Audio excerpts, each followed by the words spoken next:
Global IT के YouTube channel में आप सभी का एक बार फिर से स्वागत है।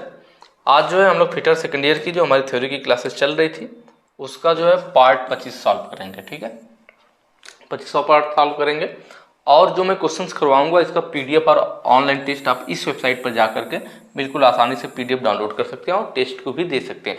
कैसे करना है आपको थोड़ा सा मैं बता देता हूं कि आपको अपने मोबाइल फ़ोन के ब्राउजर में जाना है और गूगल में सर्च करना है ग्लोबल आईटीआई। क्या सर्च करना है? Global ITI. Global ITI search करेंगे आपके सामने इस टाइप से इंटरफेस ओपन होगा और सबसे पहले वाला जो है globalITI.org लिखा हुआ आएगा, इस पर क्लिक करके ओपन कर लीजिएगा।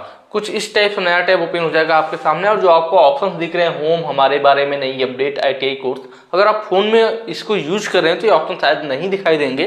तो इसके लिए आपको जो राइट साइड कॉर्नर में इस टाइप से आपके फोन में 3 लाइनें बनी हुई दिखाई दे रही होंगी उस पर क्लिक कर लेना है। ये सारे ऑप्शन आ जाएंगे आपके सामने। फिर आपको आईटीआई कोर्स पे क्लिक करना है, ये सारे ऑप्शन आ जाएंगे। आप फिटर थ्योरी पे क्लिक कर लीजिए, फिर आपके सामने नया टैब ओपन होगा। नीचे स्लाइड करके जाइए, fitter first year, fitter second year पे क्लिक कर लेना आप, नया टैब ओपन हो जाएगा। फिर आप नीचे स्लाइड करके चले जाना और यहाँ पर आपको मिल जाएगा नीचे जाते ही fitter theory second year online mock test, और यहाँ नीचे टेस्ट सीरीज वगैरह भी है और पीडीएफ भी है। तो सारी चीजें आपको बिल्कुल यहाँ आसानी से मिल जाएगी। ठीक है, बाकी हम लोग चलते हैं अपने क्वेश्चंस की तरफ। ठीक, ये रहा आज का हमारा क्वेश्चन। लॉन्ग रेडियस एल्बो के लिए त्रिज्या साइज क्या है? पहला क्वेश्चन क्या कह रहा है? लॉन्ग रेडियस एल्बो के लिए। देखिए ये क्वेश्चन हालांकि पहले नहीं आया था, लेकिन जब भी इसका बात हुआ था एल्बो वगैरह का तो ये चीज मैंने आपको पहले ही बता दी थी। इसीलिए हम लोग ना सारे ऑप्शन को डिटेल में पढ़ते हुए चलते हैं। तो जिन लोगों ने इसके पीछे का पार्ट अच्छे से देखा होगा वो अब तक इस क्वेश्चन को कर चुके होंगे, बहुत पहले कर चुके होंगे। ठीक है, तो आपको याद होगा तो मैंने बताया था कि लॉन्ग रेडियस और शॉर्ट रेडियस दो होता है हमारे पास, लॉन्ग रेडियस एल्बो और शॉर्ट रेडियस एल्बो। ठीक है, फिर मैंने क्या बताया था कि जो लॉन्ग रेडियस एल्बो होता है इसकी पहचान क्या है? तो इनमें जो हमारे एल्बो का डायमीटर होता है ना, सॉरी, जो एल्बो का हमारा क्या होता है यहाँ पे रेडियस होता है वह क्या होगा? पाइप के बोर का 1.5 गुना होगा। किसमें? लॉन्ग वाले में। जो लॉन्ग वाले में होता है उसमें क्या होता है, जो एल्बो के लिए जो त्रिज्या होगा, मतलब जो एल्बो का या रेडियस होगा, ये लॉन्ग वाले का देखिए मैंने फिगर भी ले रखा है, ये लॉन्ग वाला है। शॉर्ट वाले में बहुत छोटा सा बनता है, ठीक है, लॉन्ग वाले में लंबा बनता है रेडियस। तो जो ये रेडियस होता है ना, ये पाइप बोर के, मतलब यह जो पाइप का बोर होता है, जो पाइप का डायामीटर होता है, पाइप बोर के डायामीटर का, ठीक है, पाइप के बोर का या फिर कहिए पाइप बोर के डाया का कितना होता है? 1.5 गुना होता है। 1.5 गुना होता है क्या? रेडियस। क्या होता है? रेडियस होता है। किसका रेडियस? एल्बो का रेडियस। इसका मतलब 1.5 गुना ही होगा ना, 2 के 2 1 3, 3/2, 3 में 2 से भाग दीजिए, 1.5 आ जाएगा। तो ये कई बात है। ठीक है, तो ये चीज होता है। शॉर्ट रेडियस कब बोलते हैं? जब हमारे एल्बो का रेडियस क्या हो? पाइप के बोर के डायमीटर के रेडियस के बराबर हो जाए। क्या हो जाए? जब हमारे शॉर्ट रेडियस क्या होगा? जब एल्बो का रेडियस क्या होगा? एल्बो रेडियस होगा वो बराबर होगा। क्या होगा? बराबर होगा। किसके बराबर होगा? पाइप बोर डायामीटर के, डाया के। ठीक है, जब इसका जो डाया मतलब जो पाइप का डाया है वही इस एल्बो का रेडियस भी हो जाए, दोनों सेम हो जाए, तो हो जाएगा क्या? Short radius. लेकिन अगर पाइप के डाया से यह जो रेडियस है हमारा एल्बो का वह 1.5 गुना हो, उससे ज्यादा हो, 1.5 गुना के बराबर हो, तब लॉन्ग रेडियस हो जाता है एल्बो हमारा। ठीक है, तो यहां पर उसने पूछा था लॉन्ग रेडियस के लिए, तो क्या होगा? पाइप के बोर का 1.5 गुना होगा। 1.5 टाइम्स का मतलब 1.5 गुना। नेक्स्ट क्वेश्चन पे चलेंगे। देखिए अगला पूछा ना शॉर्ट रेडियस। शॉर्ट रेडियस कब होगा? जब इनका जो रेडियस है वह पाइप के बोर के बराबर हो जाए। तो ऑप्शन बी देखिए, equal to the bore of the pipe. ठीक है, और दोनों में देख रहे ना, इसका देखिए रेडियस कम है, उसी के बराबर ही है। तो देखिए यहाँ रेडियस कम दिख रहा है, इस वाले का रेडियस देखिए ज्यादा दिख रहा था और इस वाले का देखिए कम दिख रहा है, तो शॉर्ट रेडियस। ठीक है, नेक्स्ट क्वेश्चन पे चलेंगे। अगला कह रहा है किसका उपयोग पाइपलाइन को 45 डिग्री पर मोड़ने के लिए किया जाता है? पाइपलाइन को कहां मोड़ना है? 45 डिग्री पे मोड़ना है। हाँ ठीक है, पाइपलाइन को हमें 45 डिग्री पे मोड़ना है। तो जैसे पाइपलाइन हमारी जा रही है ना, तो हमने एल्बो पढ़ा था कि एक एल्बो होता है जो 90 डिग्री पे मोड़ देता है। कहाँ मोड़ देता है? 90 डिग्री पे मोड़ देता है। जब भी बात आती थी एल्बो और बेंड वाली तो हम लोग कहते थे 90 डिग्री वाला होता है, 45 डिग्री वाला। तो 90 डिग्री पे हो गया, और पूछ रहा उपयोग 45 डिग्री पे। 45 डिग्री मतलब इस टाइप से ना, मैंने फिगर भी आप लोगों को दिखाया था सिंबल के रूप में कि एल्बो वाला शार्प होता है, ऐसे होता है 90 डिग्री के लिए और ऐसे होता है 45 डिग्री के लिए। मतलब या एल्बो कुछ अगर मैं बनाना चाहूँ इसका डाया तो ऐसे होगा, ठीक है, 45 डिग्री वाला। तो यह 45 डिग्री पे हमने किसका यूज किया, एल्बो का यूज किया, ऑप्शन ए सही होगा ना। एल्बो ना 90 डिग्री वाला भी होता है, 45 वाला भी होता है, तो हमारा एल्बो होगा। पाइप कहाँ मोड़ना, 45 डिग्री पे मोड़ना है। कपलिंग कब होता, कपलिंग का यूज किया जाता है तो दो पाइपों को जोड़ करके उनकी लंबाई बढ़ानी होती है। इनमें अंदर थ्रेड कटा होता है, जब दो पाइपों पर बाहर थ्रेड कटा होता है और उनको जोड़ करके उनकी लंबाई बढ़ानी होती तो वही होता हमारा क्या, कपलिंग हो जाता। रिड्यूसर कब होता, जब दो विभिन्न व्यास की पाइपों को जोड़ना होता। भाई रिड्यूसर में क्या होता है, एक साइड डाया ज्यादा होता है और एक साइड डाया हमारा क्या हो जाता है, एक साइड डाया हमारा कम हो जाता है। एक साइड ज्यादा, एक साइड, मान लीजिए इधर 1 इंच डाया है, इधर आधा इंच हो गया, इधर आधा इंच हो गया। तो हमें जो दो विभिन्न मतलब जब विभिन्न व्यास की पाइपों को, मतलब दो अलग अलग व्यास की पाइपों को जोड़ना हो, अगर एक साइड 1 इंच और एक साइड आधा इंच जोड़ना, मतलब दो हम पाइप लिए, 1 इंच वाली और एक आधा इंच वाले, हम सोच रहे हैं कि इन दोनों पाइप को आपस में कनेक्ट कर दिया जाए, जैसे कि 1 इंच से पानी आएगा, आधा इंच में जाएगा तो प्रेशर बन जाएगा। तो अब ऐसे कैसे कनेक्ट होगा, नॉर्मल तो कनेक्ट हो नहीं पाएगा। तो उसके लिए क्या आता है, रिड्यूसर आता है। क्या आता है, रिड्यूसर आता है। तो एक साइड रिड्यूसर के एक साइड 1 इंच का जगह बना होता है, एक साइड आधा इंच का होल बना होता है। तो आधा इंच वाली पाइप एक साइड 1 इंच वाला। तो जब दो विभिन्न या कह लीजिए विभिन्न व्यास का या दो अलग अलग व्यास के पाइपों को जोड़ना होता है तो रिड्यूसर का यूज करते हैं। ठीक, ब्रांच वाला, तो ब्रांच हमारा जो टी ब्रांच होती है, चाहे टी वाला ले लीजिए या फिर वो 4 वे वाला ले लीजिए, जिससे हम ब्रांच लाइन निकालते हैं, 4 वे वाला या टी वाला। ठीक है, नेक्स्ट क्वेश्चन पे चलेंगे। अगला कह रहा है विभिन्न व्यास की पाइपलाइन को जोड़ने के लिए। देखिए कह दिया ना, किसके लिए, विभिन्न व्यास के लिए। विभिन्न व्यास का मतलब अलग अलग व्यास। भाई विभिन्न व्यास का मतलब क्या, अलग अलग व्यास के अगर पाइपलाइन को आपस में जोड़ना तो कैसे जुड़ेगा, तो हमें ऐसा कोई फिटिंग चाहिए होगा जिसमें उसके खुद दोनों अलग अलग व्यास हो, तभी तो दो अलग पाइपों को जोड़ पाएंगे। तो वो किस में होता है, रिड्यूसर में होता है। रिड्यूसर आपको दिख रहा है, एक साइड का व्यास ज्यादा, एक साइड का कम, तो दोनों अलग अलग व्यास हो गए, विभिन्न व्यास हो गए। विभिन्न का मतलब क्या, अलग अलग, तो इनके लिए विभिन्न व्यास के लिए विभिन्न व्यास वाला रिड्यूसर। तो ऑप्शन आपका सी सही हो जाएगा, विभिन्न व्यास के लिए क्या, रिड्यूसर यूज करेंगे। जो ऑप्शन ये दिख रहा है आपका प्लग है, आप लोग जानते हैं प्लग कहाँ यूज किया जाता है, जब पाइप के अंदर थ्रेड कटी हुई हो और उसके सिरा को बंद करने की जरूरत हो, और जब पाइप के ऊपर थ्रेड कटी हुई है और उसको सिरा को बंद करना हो तो कैप यूज करते हैं। जब दो पाइपों को जोड़ करके उनकी लंबाई बढ़ानी हो तो कपलिंग यूज करते हैं। लेकिन इसमें भी वही चीज है कि पाइप के ऊपर थ्रेड कटा होना चाहिए तब कपलिंग। अगर पाइप के अंदर थ्रेड कटा हुआ है और उनकी लंबाई जोड़ करके बढ़ानी है तो निप्पल यूज करते हैं। ठीक है, नेक्स्ट क्वेश्चन पे चलेंगे। बाहरी थ्रेड के दो पाइपों को जोड़ने के लिए, देखिए क्या कह रहा है, हमारे पास पाइप है लेकिन कौन सा है, एक्सटर्नल थ्रेड वाला है, और उनको जोड़ना है तो किसका यूज करेंगे। अभी हमने बात किया कि अगर दो पाइपों को जोड़ना है तो या तो कपलिंग यूज करेंगे या तो निप्पल यूज करेंगे। भाई कपलिंग या निप्पल ना, जबकि रिड्यूसर किस लिए था, जब अलग अलग व्यास के था तब विभिन्न व्यास, अलग अलग व्यास के दो पाइपों को, विभिन्न व्यास के दो पाइपों को जोड़ना था तो रिड्यूसर हमने यूज किया था। ठीक है, लेकिन जब हमें पाइप के सिरे को बंद करना हो कि उसके आगे पानी नहीं ले जाना है, पाइपलाइन का आखिरी सिरा है पाइपलाइन का, तो वहां पे हमने कैप यूज किया। क्या यूज किया, कैप यूज किया। लेकिन जब दो पाइपों को जोड़ना हो, कह रहा है ना बाहरी थ्रेड कटा हुआ हो, कैसा होना चाहिए, वह जो पाइप होगी, पाइप को जिससे हमें जोड़ना है इसके बाहर थ्रेड कटा होगा। ठीक है, बाहर कटी थ्रेड के लिए किसका यूज करेंगे, तो देखिए हमारे पास दो पाइपों को जोड़ने के लिए दो इंस्ट्रूमेंट है, दो फिटिंग है। एक निप्पल है, यह वाला जो आपको फिगर दिख रहा है डी वाला है निप्पल, और एक हमारे पास क्या है, या बी वाला कपलिंग।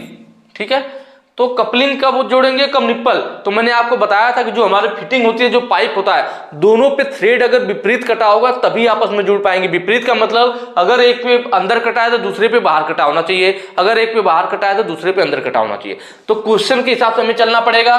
क्वेश्चन में कह रहा है कि बाहरी थ्रेड मतलब पाइप पर बाहर थ्रेड कटा हुआ है, इसका मतलब इसके साथ जो हम फिटिंग यूज करेंगे वह ऐसा होना चाहिए जिसके अंदर थ्रेड कटा हुआ हो, क्योंकि क्वेश्चन में इसने साफ साफ बोला कि हमें ऐसी पाइप को जोड़ना है जिसपे बाहर थ्रेड कटा हुआ है। तो बाहर थ्रेड कटा हो तो इन दोनों में से कौन सी फिटिंग है जिसके अंदर थ्रेड कटा हुआ है, तो हम देख रहे हैं कपलिंग है, कपलिंग के अंदर थ्रेड कटा हुआ है, इसलिए हमें कपलिंग यूज करना पड़ेगा। अगर क्वेश्चन में कहता कि भाई आंतरिक थ्रेड के दो पाइपों को, तो अगर अंदर वाली थ्रेड होती तो भाई हमें उसकी विपरीत चाहिए होगा तभी तो दोनों आपस में जुड़ेंगे।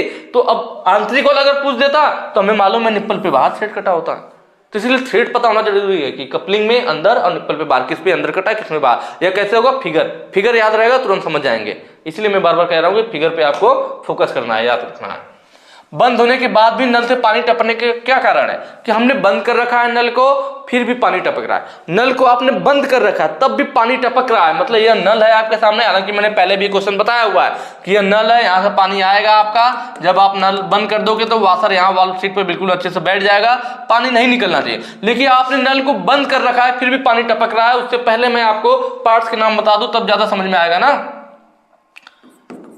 यह हैंडल हो गया जिसको आप पकड़ करके घुमाते हो, इसको हैंड व्हील कह सकते हो, हैंडल कह सकते हो। यह आपका स्पिंडल है जिसपे थ्रेड कटा होता है, स्पिंडल हो गया आपका। यह आपका क्या है तो यह आपका ग्लैंड नट है, ग्लैंड नट हो गया हमारा। और ग्लैंड नट के जस्ट नीचे क्या स्टफिंग बॉक्स या पैकिंग है, जिससे कि पानी यहाँ ग्लैंड नट से रिसे ना, नहीं तो पानी क्या होगा, पानी यहाँ से जब आएगा तो ऊपर चला जाएगा स्पिंडल पकड़ करके, और यहाँ से भी प्रेशर पाएगा तो पानी यहाँ से फेंकने लगेगा चारों तरफ से। कहाँ से, स्टफिंग बॉक्स के चारों पानी फेंकने लगेगा। इसीलिए हम क्या करते हैं, जो स्टफिंग बॉक्स होता है यही हमारा क्या स्टफिंग बॉक्स है। स्टफिंग बॉक्स के साथ हम पैकिंग यूज करते हैं, पैकिंग या पैकिंग, ठीक है, जिससे पानी बाहर ना है। उसके बाद यह वाला जो हिस्सा है जो पूछ रहा है, इसको बोनट कहते हैं। क्या कहते हैं, बोनट। यह वाला जो हिस्सा है ऊपर वाला, जो जिसपे वाल्व को पकड़, सॉरी वाशर को जिसपे पकड़ा गया है, जब वाशर है, वाशर को हमने इस पे पकड़ रखा है। वो मेटल की डिस्क होती है गोल सी, क्या होती है, मेटल की डिस्क होती है गोल सी, उसी पे पकड़ा जाता है, इसलिए इसको मेटल डिस्क होल्डर बोलते हैं। क्या बोलते हैं, मेटल की डिस्क होती है, इसीलिए मेटल डिस्क होल्डर बोलते हैं। होल्डर क्योंकि यह होल्ड करके रखता है किसको, वाशर को। या वाल्व डिस्क भी बोल सकते हैं, वाल्व डिस्क, ठीक है। उसके बाद यह जो ब्लैक कलर का है, यही पूछ रहा है कि यह क्या है, तो ये जो ब्लैक कलर वाला हमारा हिस्सा है यही क्या है हमारा, ये वाशर है। वाशर हमारा रबड़ का, फाइबर का, लेदर का हो सकता है। अब इस मेटल डिस्क पे इस वाशर को पकड़ के कौन रखा है, नहीं तो वो गिर जाएगा ना, तो पकड़ के रखने नीचे नट लगा होता है, यहाँ थ्रेड कटी होती है, नट को टाइट करते हैं, इसमें दबा करके उसको रखता है। तो यह जो हिस्सा यह क्या है हमारा, नट है। कौन सा नट है, तो वाशर को पकड़ रखा है तो वाशर नट, वाशर नट या फिर रिटेनिंग नट भी कहते हैं। क्या कहते हैं, रिटेनिंग नट भी कहते हैं, ठीक है। यह वाशर जो है इस पर आकर के बैठ रहा है, पानी यहां से आएगा तो यहां से बाहर निकल जाता है, लेकिन वाशर हमारा कहाँ, इस पर और इस पर आकर बैठ गया है। तो वाशर को बैठने के लिए इस पे स्थान मिला है, इसलिए इस वाले पार्ट को क्या कहते हैं, इस वाले पार्ट को बोला जाता है वाल्व सीट। वाल्व आकर के वहां पे बैठ गया है ना, वाल्व सीट। और यह जो हिस्सा है इसको पूछ रहा है, इसको बोला जाता है टैप बॉडी, मतलब टोटी की बॉडी है यह। तो ये सारे हो गए। तो पूछ रहा था कि बंद होने के बाद भी नल से पानी टपक रहा है, जब हमने यहाँ बंद कर दिया है, जब यह वाशर इस पे अच्छे से बैठ गया, फिर भी यहाँ से पानी लीक कर जा रहा है, तो किसकी वजह से लीक कर रहा होगा, यह वाशर हो सकता है। जो वाशर किसका है, रबड़ का, लेदर का है। वाशर धीरे धीरे पानी में सड़ गया होगा, खराब हो गया होगा। वाशर खराब होने की वजह से क्या हुआ होगा कि यहाँ से पानी हमारा जा रहा होगा, तो वाशर उसे रोक नहीं रहा है और पानी हमारा लीक कर जा रहा है। इसका मतलब हमें क्या करना चाहिए, वाशर को बदल देना चाहिए। तो ऑप्शन ए सही हो जाएगा, दोषपूर्ण वाशर। बंद होने के बाद भी पानी क्यों टपक रहा है, क्योंकि हमारा वाशर दोषपूर्ण है, वाशर खराब हो चुका है, इसीलिए यहां से पानी टपक रहा है, ठीक है। स्पिंडल थ्रेड वर्न आउट, जो ये स्पिंडल की थ्रेड है घिस गई होती, अगर ये घिस गई होती तो क्या होता, तब हम स्पिंडल को कितना भी घुमा रहे होते ये टाइट ही नहीं होता, स्लिप करता। आप स्पिंडल को घुमा रहे हैं और वो स्लिप हो रहा है, टाइट ही नहीं हो रहा है, बार बार स्लिप कर रहा है, तो इसका मतलब क्या है कि स्पिंडल की थ्रेड घिस चुकी है, तब यह ऑप्शन सही होता, ठीक है। लूज वाल्व, वाल्व ढीला होना, अगर जो वाल्व है हमारा ढीला होता तो क्या होता, तो जब हम नल को खोलते हैं ना, तो जो पानी निकलता तो बहुत तेज आवाज करता। अगर वाल्व क्या होगा आपका, ढीला होगा, या तो ये वाशर है आपका, वाशर या वाल्व इस पे ढीला हो, या जो हमारा मेटल डिस्क होल्डर वह ढीला हो, मेटल डिस्क होल्डर ढीला हो, या इस पर हमारा वाशर ढीला हो, दोनों में से कोई भी ढीला होगा तो नल खोलने पर तेज आवाज करेगी। क्या करेगी, तेज आवाज करेगी। तो इसका मतलब, क्योंकि यह भाई हिलेगा ना, पानी आएगा झटका पे, तो अगर वो ढीला होगा तो हिलेगा, इधर उधर टकराएगा तो वह तेज आवाज करेगा। तो आप समझ जाओगे कि वो वाशर ढीला है, उसको हमें खोल के टाइट करना पड़ेगा। और एक और क्वेश्चन बार बार पूछता है कि अगर स्टफिंग बॉक्स, या आपका स्टफिंग बॉक्स है, स्टफिंग बॉक्स के चारों ओर से अगर पानी फेंक रहा है, अगर पानी यहाँ से फेंक रहा है तो इसकी क्या दिक्कत हो सकती है। तो एक तो यह है कि भाई स्टफिंग बॉक्स का जो पैकिंग है, यहाँ पैकिंग लगाया गया जिससे पानी ऊपर ना रिसे, तो जो पैकिंग है या तो पैकिंग खराब होगी, या दूसरा क्या हो सकता है, जो हमारा स्टफिंग बॉक्स पे या नट कसा गया है, नट सही से टाइट नहीं, तो स्टफिंग बॉक्स का नट टाइट नहीं है, या तो पैकिंग खराब होगी। ये सारे आपको चीजें ध्यान रखनी है, तभी आप इस टाइप का क्वेश्चन कर पाओगे। अगला, क्या चालू होने पर नल में तेज आवाज आती है, ठीक है। क्यों पूछना चाहिए था कि क्यों चालू होने पर नल में तेज आवाज होती है। भाई नल को आप चालू करें तो उसमें तेज आवाज आ रही है, तो मैंने अभी आपको बताया कब होगा, जब हमारा ये वाशर होगा, या तो वाशर ढीला हो, वाशर हमारा इस वाल्व पर ढीला हो, या हमारा वाल्व इस स्पिंडल के ऊपर ढीला हो।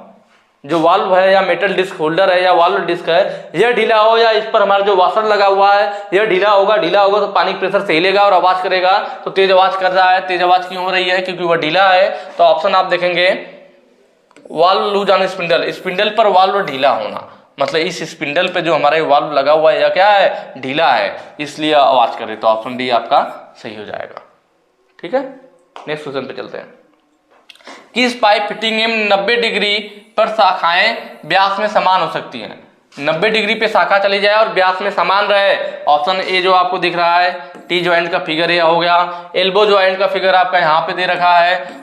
ठीक है, फिगर मैंने आपको समझने के लिए लिया हुआ है। डी यह हो गया आपका क्या? Union joint. कपलिंग वाला आपका सी वाला यह हो गया। ठीक है, तो यहाँ पे कह रहा है कि पाइप फिटिंग में 90 डिग्री पर, तो देखिए जो टी वाला इसी में ना दो पाइप हमारी सीधी जा रही थी और एक पाइप हम इससे 90 डिग्री पर लेकर चले गए। ये दोनों सीधी पाइप जा रही थी और एक हमारी कहाँ चली गई? इससे 90 डिग्री पर चली गई। तो किसमें हुआ? टी ज्वाइंट में ऐसा हुआ है। तो ऑप्शन ए आपका सही हो जाएगा कि टी ज्वाइंट में ऐसा हो रहा है। एल्बो में देख रहे हैं, या तो पाइप को 90 डिग्री पे घुमा दे रही है, कोई शाखा इसमें नहीं जा रही, सीधे pipe line, main pipe line को ही 90 डिग्री पर घुमा दे रही है। एल्बो क्या कर रहा है? मेन पाइप लाइन को ही 90 डिग्री पर घुमा दे रहा है। लेकिन टी में क्या है? मेन पाइप लाइन से एक दूसरी शाखा 90 डिग्री पे चली जा रही है उसी व्यास की। तो क्वेश्चन में यही पूछा था कि 90 डिग्री पे शाखा जाए, मेन पाइप नहीं जाना चाहिए 90 डिग्री पे। 90 डिग्री पे क्या जाना चाहिए? कोई एक अलग शाखा जाना चाहिए। मेन पाइप को ही जब 90 डिग्री पे घुमाना हो तो एल्बो, जब कोई शाखा ले जानी हो हमें 90 डिग्री पर मेन पाइप से, तो यह मेन पाइप से और इससे हमारी 90 डिग्री पे एक शाखा चली गई, किसकी मदद से? टी ज्वाइंट की मदद से। तो वो चीज ब्रांच ले जा रहा, ब्रांच लाइन ले जा रहा। ठीक है, कपलिंग ज्वाइंट में क्या होता है? तो ये हमारी कपलिंग वाली है। ये दो पाइपों को जोड़ने के लिए, उनकी लंबाई बढ़ाने के लिए, वह पाइप जिस पर बाय थ्रेड कटी हो और उन्हें जोड़ना हो आपस में, तो कपलिंग ज्वाइंट का यूज करेंगे। यूनियन ज्वाइंट, यहाँ पे दोनों पाइप हम अलग अलग क्या लगाते हैं? फ्लैंज लगा करके विशेष नट के द्वारा आपस में मिला करके टाइट कर दिया जाता है। इनके द्वारा अस्थायी जोड़ बनता है। अगला क्वेश्चन है, पाइप वाइज कितने मिलीमीटर व्यास के पाइपों को पकड़ने की क्षमता रखती है? इस वाले क्वेश्चन का आंसर आप लोग देंगे कमेंट बॉक्स में। इसका आंसर आप बताइए कौन सा सही होगा। अगर आपने सही से पढ़ा होगा तो आपको याद होगा। ठीक है, दूसरा एक और आप बताएंगे इस चीज का कि जो हमारी पाइप वाइज है, पाइप वाइज जॉब को कितने पॉइंट पर पकड़ती है? कितने पॉइंट से पकड़ती है? ये दोनों चीजें मैंने पहले बता रखी है। दोनों का आंसर आप कमेंट करेंगे। ठीक है, इसका भी आंसर आपको कमेंट करना है और इसका तो करना ही है। आपको याद होना चाहिए कि पाइप वाइज जो है कितने व्यास तक के पाइप को पकड़ सकती है और जॉब को कितने पॉइंटों से पकड़ती है। दोनों चीजें मैंने बता रखा था। दोनों का आप आंसर कमेंट कीजिएगा। ठीक है, नेक्स्ट क्वेश्चन पे चलेंगे। पाइप लाइनों में कंसेंट्रिक रिड्यूसर की पोजीशन क्या होती है? कंसेंट्रिक रिड्यूसर यह कैसे यूज किया जाता है? कंसेंट्रिक मतलब जिसका दोनों का क्या हो, हमारा व्यास सेम हो। कंसेंट्रिक का मतलब क्या होता है? हमारा कॉन्सेंट्रिक और उत्केंद्रित और संकेंद्रित। कॉन्सेंट्रिक मतलब संकेंद्री, दोनों तरफ से रेडियस हमारा कम होगा और दोनों सर्कल का जो सेंटर होगा वह समान होगा, इसीलिए इसको हम लोग क्या बोलेंगे? कॉन्सेंट्रिक बोलेंगे। इसका यूज कहाँ किया जाता है? तो वर्टिकल पोजीशन में। कहाँ किया जाता है? वर्टिकल में। हॉरिजॉन्टल में किसका करते हैं? इसेंट्रिक का। अगर इसेंट्रिक होता, इसेंट्रिक जो हमारा रिड्यूसर होता है उसका यूज कहाँ किया जाता है? हॉरिजॉन्टल में। कहाँ यूज करते हैं? हॉरिजॉन्टल। आकृति कैसी होती है मुझे बताने की जरूरत नहीं है, अब तक तो आप लोगों को याद हो गया होगा कि एक साइड बिल्कुल सीधा रहता है, बस एक साइड वाला सिरा क्या होता है? ऑफसेट होकर के कम वाले डायग्राम बना लेता है। और इस बड़े वाले सर्कल का जो हमारा सेंटर होगा यह होगा, जबकि छोटे वाले का अलग होगा। दोनों का सेंटर अलग होता है, इसलिए इसेंट्रिक बोलते हैं। इसका यूज हॉरिजॉन्टल में किया जाता है। ठीक है, तो मेरे ख्याल से आप लोगों को आज वाली भी वीडियो अच्छी लगी होगी, अच्छे से समझ में भी आया होगा। ठीक है, कैसा लग रहा है वीडियो कमेंट करके जरूर बताइएगा। बाकी अगर वीडियो अच्छी लगी हो तो ज़्यादा से ज़्यादा शेयर भी कीजिएगा। आगे के क्वेश्चन जो है हम लोग नेक्स्ट वीडियो में करेंगे। Thank you.